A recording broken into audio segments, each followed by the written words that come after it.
కాకినాడ జిల్లా గుడారిగుంటలో ఎమ్మెల్యే పంతం నానాజీ సీఎంఆర్ఎఫ్ చెక్కుల పంపిణీ చేశారు. 11వ విడతలో 7గురికి సుమారు 4 లక్షల రూపాయల చెక్కుల్ని అందజేశారు. ఈ సందర్భంగా ఎమ్మెల్యే నానాజీ మాట్లాడుతూ కూటమి ప్రభుత్వం అధికారంలోకి వచ్చిన తర్వాత సంక్షేమ పథకాల అభివృద్ధికి పెద్దపీట వేస్తోందన్నారు.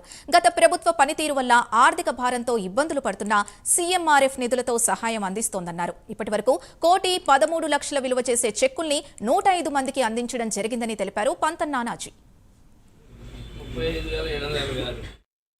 మినిస్టర్ జనసేన పార్టీ అధ్యక్షులు నేను పవన్ కళ్యాణ్ గారికి కూడా ప్రత్యేకంగా ధన్యవాదాలు తెలియజేస్తాను.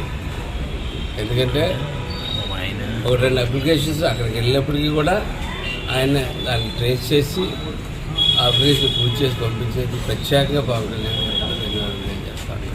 అలాగే చంద్రబాబు నాయుడు గారు గత సంవత్సర కాలంలో జనరల్ హాస్పిటల్ అభివృద్ధి ఒక పందాల్లో నడుచుకుంటూ వెళ్తూ ఉంది. అలాగే ఆరోగ్యశ్రీలో కూడా కొన్ని లేనటువంటి వ్యాధులు ఒక పక్కన దాంట్లో కలుపుతూ వస్తూ ఉన్నారు.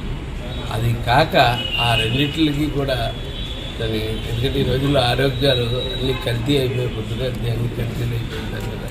ఆరోగ్యాలు దెబ్బతింటా ఉన్న ప్రతి ఒక్కరికి కూడా ఏదో రకమైన విపత్తు ప్రతి కుటుంబానికి ఒక జబ్బు చేసిందంటే అధికంగా కుటుంబం చిరిగిపోయిందనే పరిస్థితి ఈ రోజుల్లో కనపడతా ఉంది. ఒక ముఖ్యమంత్రిగా కాకుండా ఒక ఆరోగ్యశ్రీ ఒక సీఎం రిలీఫ్ ఫండ్ పట్ల ఒక శ్రద్ధ పూర్వ రోజుల్లో నేను గతంలో చాలాసార్లు చెప్పాను. పూర్వ రోజుల్లో ఒక ముఖ్యమంత్రి సహాయ నిధి నుంచి 1 లక్ష రూపాయలు 50,000 రూపాయలు తెచ్చుకోవాలంటే అది చాలా ప్రయాసతో కూడినటువంటి విషయం.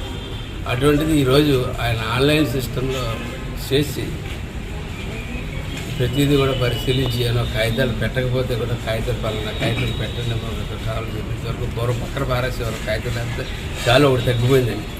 అటువంటి రీతిలో కాకుండా